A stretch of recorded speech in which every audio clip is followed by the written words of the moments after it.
Pantai ban pecah.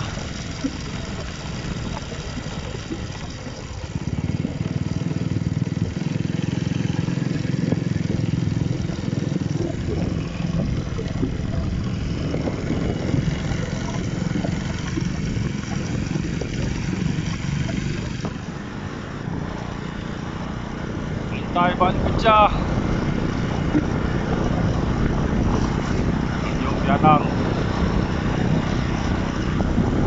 Ayah cantiknya ni.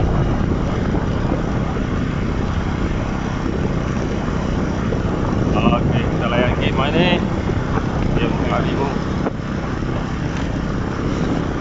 Makanan manis.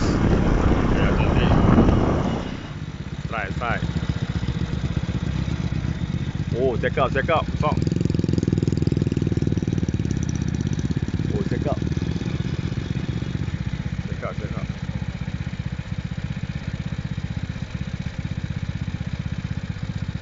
Mantap. Terbaik lah. Oh. Bang. Kau mancing mana, bang? Bang. Pernah. Terbaik lah. Terus. Ujung ni. Ha? Ujung ni. Ini baru Ini baru. Oh. Dia baru ni. Baru hanya. Mantap. Alhamdulillah. Udang udah hidup ah. Padu. Oh.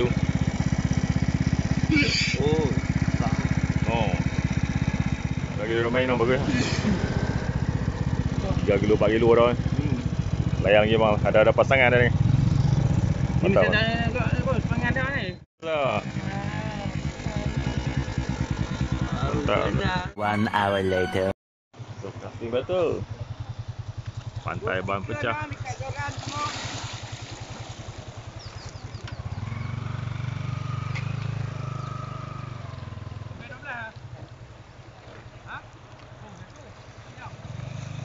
Perkara manis. Jarum untuk masukkan umpan rumput. Cara dia.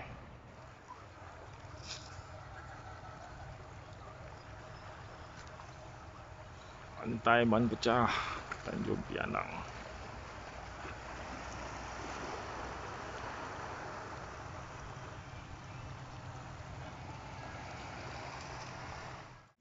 Terus melekat.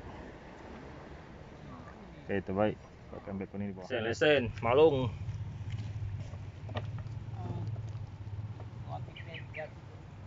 Alhamdulillah. Dapat lebih. Oi, kilo 8. Kilo 8. Duit.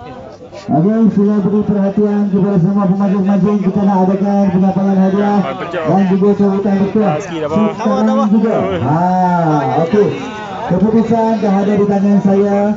Saya mohon kerjasama daripada tuan-tuan dan puan untuk berpuas hati dengan keputusan yang telah dibuat oleh pihak perjurian. Pada hari ini, InsyaAllah pertandingan memancing ini kita jalankan dari semasa ke semasa. Jangan lupa kemudian kita minggu depan, minggu depan 21 hari bulan kita bersama-sama di Pahit Tanjung Pinang. Hadiah RM2,000 modal RM20. RM20. Hadiah RM2,000. Bang, saya kat sini dengan dia. Minggu depan 21 hari bulan. Puyuh, pertandingan mengenai puyuh. 21-9-2025 hari Ahad. Masa memancing 9 pagi. Okey, seterusnya 3